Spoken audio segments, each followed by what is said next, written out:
vitalizi dei senatori festeggia il Movimento 5 Stelle, ma è in arrivo una pioggia di ricorsi, la conferma di Maurizio Paniz, legale degli ex parlamentari.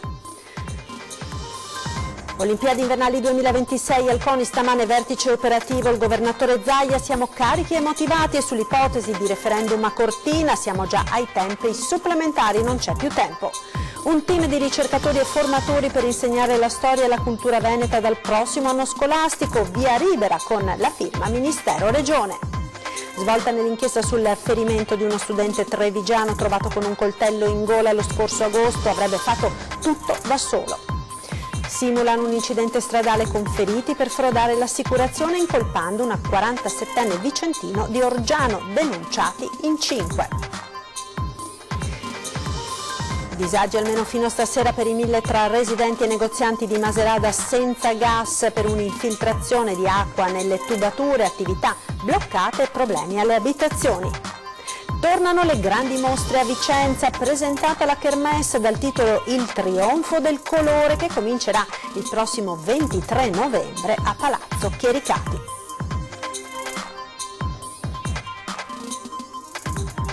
Buona giornata e ben ritrovati con la prima edizione dei nostri telegiornali. In primo piano la politica con il taglio ai vitalizi dei senatori. Festeggia il Movimento 5 Stelle, ma è in arrivo una pioggia di ricorsi. Sentiamo. Bye bye vitalizi, esulta il Movimento 5 Stelle dopo l'approvazione anche al Senato del taglio dei vitalizi con tanto di festeggiamenti e cartelli a Palazzo Madama. Promessa mantenuta, bye bye vitalizi anche per gli ex senatori. Questo privilegio non esisterà più per nessuno, evviva! Così il vice premier Luigi Di Maio ha commentato su Instagram il provvedimento approvato con 10 voti favorevoli e un astenuto. Usciti dall'aula i senatori di Forza Italia e PD, ma solo per evitare ricorsi che saranno tantissimi, ha sottolineato il presidente del PD Martina, concludendo: temo che sia incostituzionale, è giusto farlo, ma bisogna farlo bene. Chi si prepara alle barricate intanto sono gli avvocati degli ex senatori, tra i quali l'ex parlamentare bellunese Maurizio Paniz. La preoccupazione rimane per tutti i pensionati italiani, perché se passa il principio per cui si possono tagliare i vitalizi, passa il principio per cui si possono tagliare tutte le pensioni, tant'è vero che il governo ha già cominciato a tagliare quelle sopra i 4.500 euro dopo aver discusso di tagliare quelle sopra i 3.000 euro, e io non escludo che nel giro di poco si scenda dai 4.500 verso i 3.000, perché con i provvedimenti che sono stati assunti il governo ha uno straordinario bisogno di denaro e quindi non può che prenderlo dalle tasche dei cittadini. Ed ora si annuncia una pioggia di ricorsi, così come è accaduto per il taglio ai vitalizi dei deputati. Personalmente ho depositato già 517 ricorsi e credo complessivamente ne siano stati depositati circa 1200-1300, e per i senatori più o meno ci sarà la metà dei numeri che hanno interessato la platea degli ex deputati, perché i senatori sono, come è noto, in numero della metà rispetto a quello dei deputati. E se i ricorsi saranno accolti, prosegue Paniz, per lo Stato non sarebbe certo un affare. Sicuramente danno l'impressione di voler colpire la casta, naturalmente la casta degli altri e non la casta propria, però il risultato finale sarà che la Camera, quindi lo Stato, sarà costretto a pagare non solo il capitale che ha apparentemente risparmiato, ma anche interessi, svalutazione e spese. Non credo che questo sia un grande affare per lo Stato. Olimpiadi invernali 2026 in corso nella sede del CONI al Foro Italico a Roma, il vertice per proseguire il lavoro per la candidatura italiana Cortina-Milano. Il presidente del Veneto Zaia si è fermato a parlare con i giornalisti prima dell'ingresso ed ha risposto anche sul referendum che a Cortina alcuni cittadini vorrebbero promuovere contro la candidatura. Sentiamo. Carichi e motivati, e siamo orgogliosi di avere la nostra candidatura nella shortlist. Siamo una delle tre e dobbiamo lavorare pancia a terra a prescindere da quello che faranno gli altri. Oggi bisognerà proprio cominciare a stilare un programma. Ma noi oggi siamo già nella fase operativa, anzi lo eravamo già anche prima della shortlist. Andremo avanti su questo fronte per preparare poi bene la candidatura, bene il dossier, abbiamo già in mente come fare ed essere poi performanti alla fine. La possibilità di... C'è poco tempo come al solito, ce n'è sempre poco di tempo, ma noi siamo bravi. Sulla possibilità di referendum cosa... No, guardi, il referendum siamo già ai tempi supplementari, non parliamo più di referendum. Fermo restando che do io la parola per i veneti che vogliono tutti le Olimpiadi. Cultura veneta insegnata nelle scuole dal prossimo anno scolastico. Ieri a Venezia la firma tra il governatore e il ministro all'istruzione. Vediamo.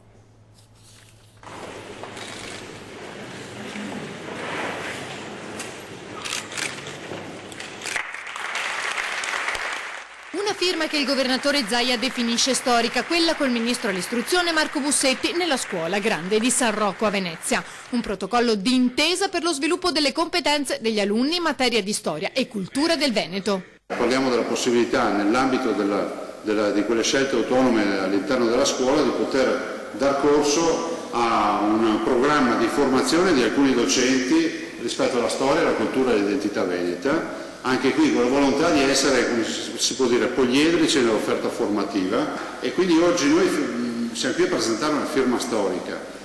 Qualcuno e anche i giornalisti, magari non veneti, mi chiedono ma perché queste cose in Veneto?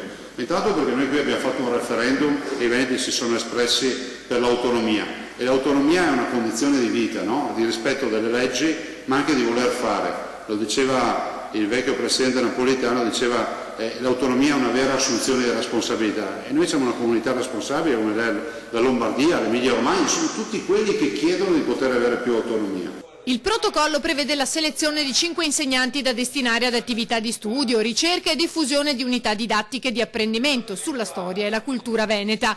A partire dal prossimo anno scolastico opereranno a tempo pieno come ricercatori per coinvolgere docenti e studenti delle scuole che nell'esercizio dell'autonomia scolastica chiederanno la loro collaborazione.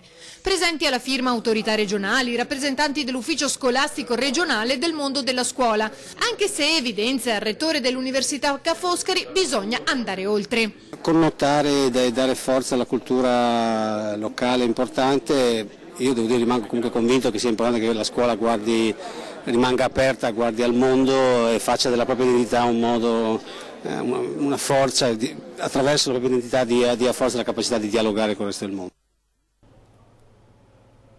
La cronaca ora svolta nell'inchiesta sul ferimento lo scorso agosto di uno studente trevigiano trovato ai piedi delle mura cittadine con un coltello in gola. Avrebbe fatto tutto da solo e ora rischia di rispondere di simulazione di reato.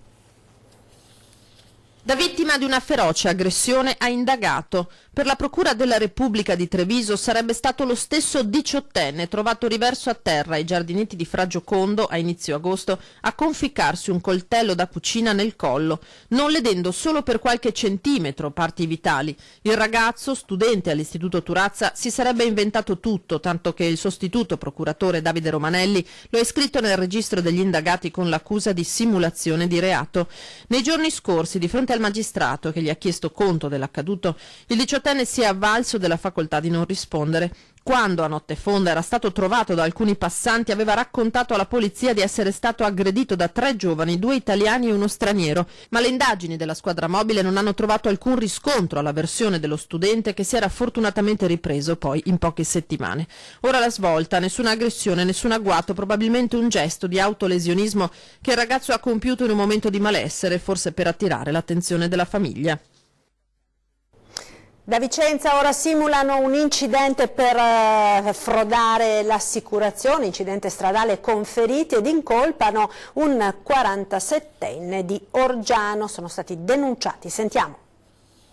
Orgiano, simulano un incidente stradale con feriti per frodare l'assicurazione. I carabinieri hanno denunciato in stato di libertà 5 persone tra i 58 e i 21 anni residenti in provincia di Frosinone, uno di questi domiciliato ad Orgiano nel Vicentino, con l'accusa di tentata frode assicurativa, falsità ideologica e sostituzione di persona. Vittima del raggiro una 47enne di Orgiano che si era vista arrivare una richiesta di risarcimento danni per un incidente avvenuto nel capoluogo laziale, con feriti giudicati guaribili in pochi giorni. Peccato però che dalle indagini dell'Arma i presunti feriti il giorno dell'incidente non fossero a Frosinone, ed anzi la titolare dell'assicurazione era stata costretta dall'ex convivente a sottoscriverla proprio per poi dare seguito alla truffa. Ed ancora cronaca da Mestre, seguito e rapinato dopo aver prelevato i soldi al bancomat. Ci aggiorna al telefono Ilaria Marchiori. Buongiorno Ilaria. Buongiorno da Mestre, dove c'è stata un'altra rapina. L'ha affiancato con la bicicletta, gli ha mostrato il coltello e si è fatto consegnare i soldi per un totale di 600 euro in contanti, tutto senza violenza. Vittima un 41enne mestrino che poi ha dato l'allarme e ha chiamato immediatamente i carabinieri. L'uomo poco dopo le 14 aveva prelevato i soldi dallo sportello delle poste in piazzale Donatori di Sangue e poi si era diretto a piedi verso via Antonio da Mestre. È stato proprio lì che l'ha avvicinato un giovane straniero di colore che indossava una felpa verde e aveva una corporatura molto robusta. Ai carabinieri che sono giunti sul posto poco dopo, la vittima ha raccontato l'accaduto fornendo anche questa descrizione e quindi sono scattate le ricerche. Fino a che nel pomeriggio, insieme anche agli agenti della polizia locale, i militari hanno individuato vicino ad una sala giochi un sospettato che sembrava corrispondere precisamente alla descrizione, poi in realtà hanno capito che così non era. Il sospetto è che il malvivente abbia pedinato la sua vittima fino dall'ufficio postale e i filmati delle telecamere di videosorveglianza potrebbero quindi essere cruciali per riuscire a rintracciarlo. Le indagini comunque stanno proseguendo. Da Mestre è tutto, restituisco la linea allo studio. A Padova ora, dove continuano le polemiche dopo che alcuni esponenti dei centri sociali hanno annunciato da una sala comunale che non rispetteranno il divieto di ritorno disposto dalla questura dopo gli scontri in piazza del 17 luglio dello scorso anno. Sentiamo. Non si placa la polemica per l'uso di una sala comunale concessa ai centri sociali per annunciare di non voler rispettare i divieti di ritorno emessi dalla questura per 6 attivisti coinvolti negli scontri del 17 luglio 2017. Alla bufera politica si aggiunge ora la dura presa di posizione dei sindacati di polizia. Secondo Walter Mazzetti, segretario della Federazione Sindacale di Polizia, non è in alcun modo ammissibile e giustificabile che le istituzioni concedano spazi a chi si fa promotore della commissione di reati, a chi inneggia la protesta illegale, a chi più di una volta non ha avuto remore a commettere gravi gesti di violenza contro le forze dell'ordine. Mirko Pesavento, segretario provinciale del Sindacato Autonomo di Polizia, si chiede se il Comune metterà ancora a disposizione le aule di Palazzo Moroni per spiegare ai cittadini come si possa violare la legge e chiede pubblicamente al sindaco Sergio Giordani se intenda conferire un riconoscimento agli uomini in divisa che il 17 luglio 2017 furono feriti negli scontri. In una nota congiunta, sindaco e vice sindaco di Padova avevano già confermato piena fiducia alle forze dell'ordine, ma avevano anche difeso la concessione della sala, visto che era stata chiesta regolarmente, pagandola e seguendo le procedure previste. La polemica continua. Terzo giorno senza gas a Maserada nel Trevigiano. Continueranno quindi almeno fino a stasera i disagi per 1000 tra residenti e negozianti del centro del paese rimasti appunto senza gas a causa di una infiltrazione di acqua nella tubatura. Vediamo. Lo storico panificio in centro al paese è chiuso, impossibile lavorare senza gas. Conseguenza estrema del guasto che ha costretto AP Reti Gas, la società del gruppo Ascopiave, a chiudere i contatori di attività e abitazioni private. Situazione simile, almeno per i prodotti di giornata, nella vicina latteria artigianale. Noi con la lavorazione del latte abbiamo l'obbligo di fare la raccolta dei contadini, ma è tutto fermo da 2 giorni perché non possiamo lavorare. Se continuiamo per tanti giorni dovremo fare lo smaltimento del prodotto. Cioè buttare via tutto? Sì, dobbiamo fare una richiesta all'US per poter smaltire il prodotto e quindi con costi ancora superiori. Grossi disagi nei bar all'interno della zona senza gas. Per me è impossibile lavorare senza gas. Sì. Ed è un danno ovviamente. Sicuramente. Sì, non da morire diciamo, però sì, è un danno sicuramente. La moglie è andata a casa a fare il pasticcio per portarlo qua, avendo clienti che vengono abitualmente a mezzogiorno, avendo la cucina che va a gas, logicamente l'unica alternativa è di andare a casa e fare il pasticcio. E se no chiudere l'attività però? Chiudere l'attività perché domani non so cosa facciamo, o mettiamo fuori un cartello chiuso a cucina. La gente si industria come può, i disagi principali sono per chi in casa ha anziani o anche bambini piccoli. Come fate col bambino piccolo? Lo laviamo a casa dei nonni che abitano a Maserada Bassa. Quindi andate su e giù? Sì, ci tocca per adesso, visto che il viale è tutto bloccato. Per cucinare? Per cucinare sempre dai suoceri, attualmente senza gas è così. Fortuna che ci sono i suoceri, insomma. Per fortuna sì. Le campane suonano mezzogiorno, è ora di pranzo, in molti non si sono rassegnati al panino o al piatto freddo. Tutto al forno, basta organizzarsi. E per fortuna diceva che non è a gas. Sì, per fortuna il forno elettrico, se fosse a gas sarebbe un problema. Il signor Flavio e la moglie Eleonora non hanno rinunciato ad hamburger e bistecca. Bisogna armarsi di pazienza, sono cose che possono succedere e che non si pensava che andasse per le lunghe così, perché ho visto anche i tecnici erano un po' preoccupati ieri. Senta signora, ma com'è che viene la bistecca fatta così? È buona, buona. Ci si arrangia? Certo, bisogna. Non vi siete persi d'animo, non avete mangiato piatti freddi? No, quello che mi preoccupa è l'acqua calda per lavarmi, basta, perché qua non si può più riscaldare né tanto, basta, se no poi il resto si rimedia tutto. Restiamo in provincia di Treviso, i volontari della Nova Facility, la COP che si occupa dell'accoglienza dei migranti all'ex caserma Serena, inizieranno un'azione di prevenzione assieme alla polizia municipale rivolta all'accattonaggio. Sentiamo. Chiusa con successo la convenzione con gli educatori nei parchi di Casier, i volontari della società Nova Facility da oggi fino alla prossima primavera saranno impegnati in una nuova iniziativa che questa volta coinvolge anche il comune di Preganziol e il corpo intercomunale di polizia locale. Abbiamo chiesto a Nova Facility di poter utilizzare gli educatori che si muovevano autonomamente nei parchi, di poterli utilizzare in quelle situazioni, assieme alla nostra polizia locale, in quelle situazioni di disagio per il cittadino. Fianco a fianco, educatori ed agenti della municipale andranno a sorvegliare i 2 CERD e gli ingressi dei supermercati, con la funzione di sensibilizzare culturalmente contro l'accattonaggio molesto. La nuova convenzione mira ad azioni di prevenzione e a interventi che portino, accanto alla presenza deterrente degli agenti, anche un approccio culturale alla soluzione dei problemi. Per poter parlare con i ragazzi e spiegare che non è un'attività lecita, fargli capire il contesto, come ci si approccia e quant'altro. La soluzione dei CERD è nota ed è simile in tanti altri ecocentri, così come quella al di fuori dei centri commerciali. Si tratta di un problema ormai storico che non abbiamo mancato di portare anche all'attenzione della prefettura, hanno spiegato Miriam Giuriati e Paolo Galeano. Così come stanno le cose, non siamo in grado di contrastare l'accattonaggio molesto con la sola polizia municipale. L'esperienza dell'educatore nei parchi è andata bene, il numero delle segnalazioni da parte della cittadinanza è notevolmente diminuito, ora si cambia bersaglio ma con lo stesso obiettivo. Sensibilizzare questi ragazzi con i loro comportamenti a non creare situazioni di eventuale disagio nei confronti dei cittadini. Si interviene nel posto, gli si spiega quali sono le problematiche, quali possono essere le conseguenze delle loro azioni e quindi poi l'intervento di solito va a buon fine. Ed ora linea alla regia, ci fermiamo per qualche istante di pubblicità, tra poco.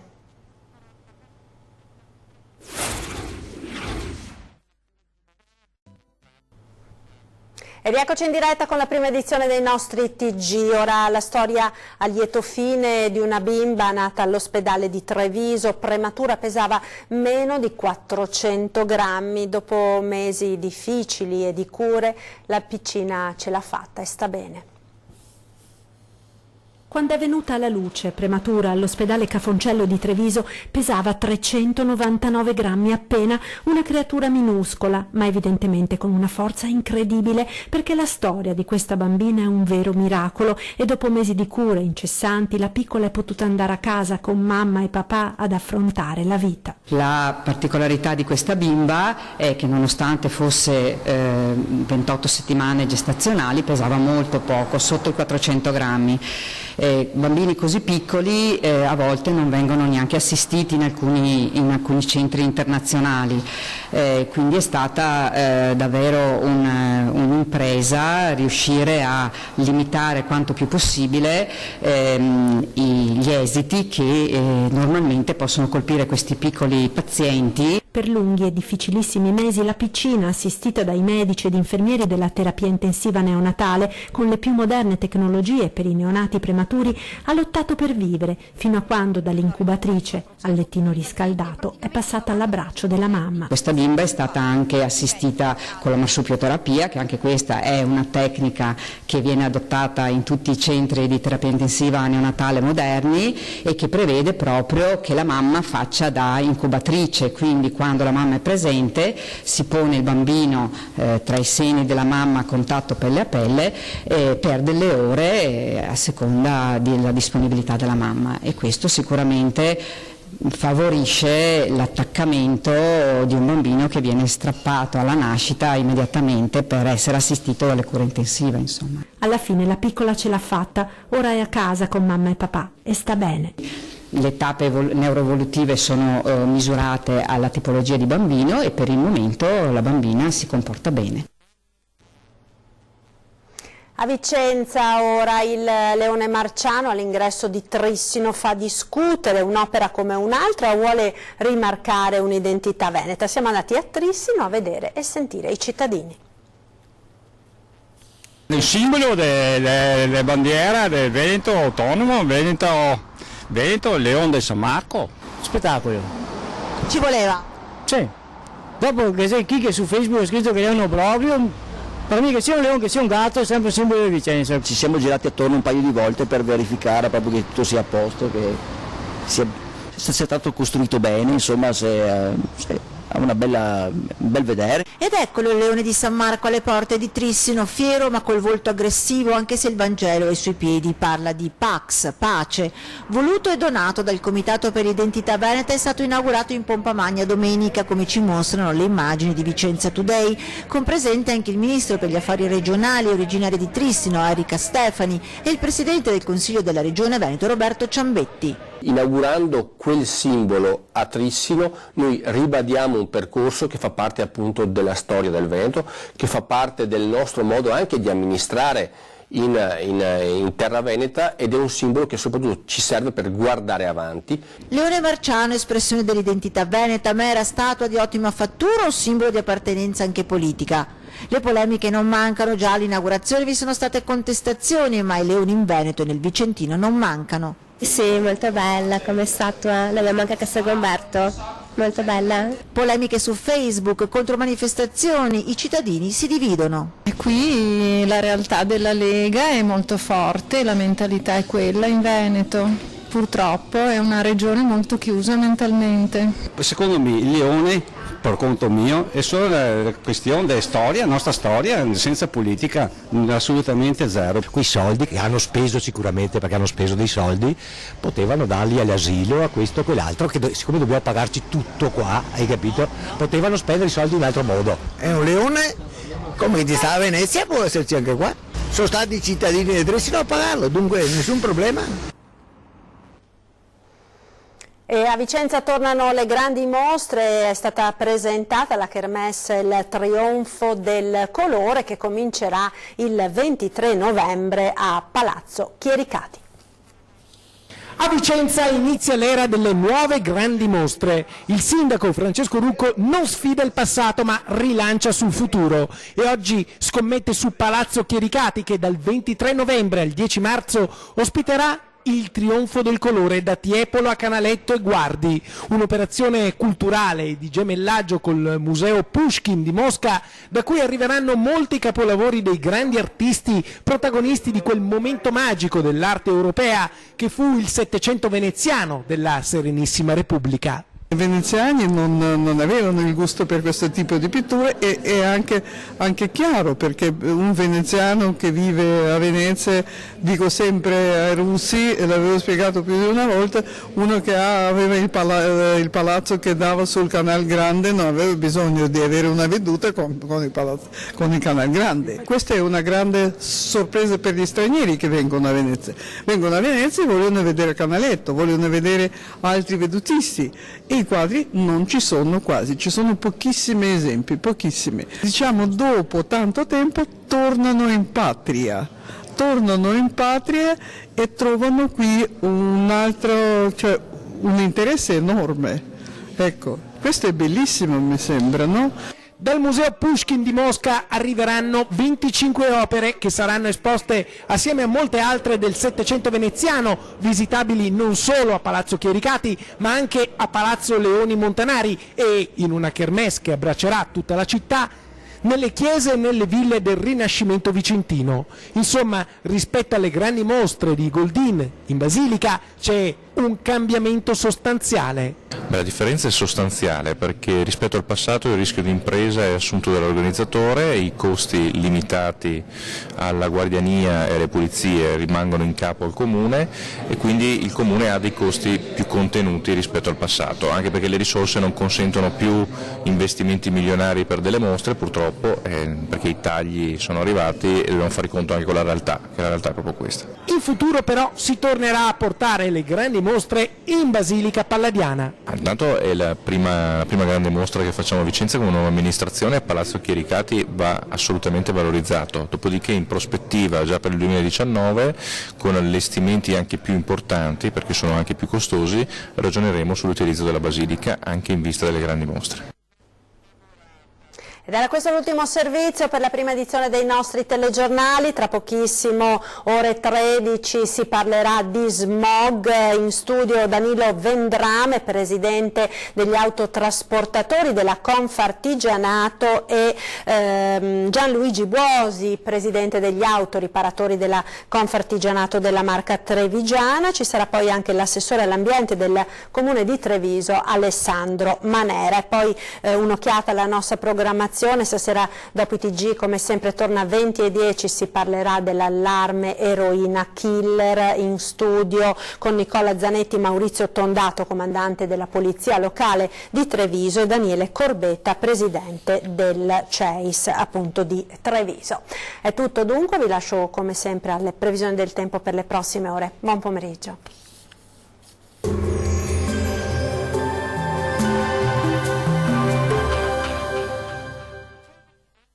Ben ritrovati al meteo. Sulle nostre regioni sarà un'altra giornata grigia e non mancherà qualche pioggia, ma vediamo il dettaglio.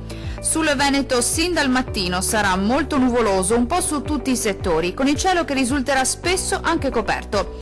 Occasionali precipitazioni saranno possibili sul Veronese, sul Vicentino, ma anche sul Padovano e sul Bellunese. Più asciutto invece altrove. Temperature minime tra 13 e 16 gradi. Valori massimi compresi invece tra 16 e 20 gradi circa. Vediamo ora che tempo farà sul Friuli Venezia Giulia. Sarà molto nuvoloso sin dal mattino e per tutto l'arco della giornata. Il cielo infatti sarà coperto un po' su tutte le province, ma il tempo si manterrà in genere asciutto. Non sono infatti previsti fenomeni degni di nota.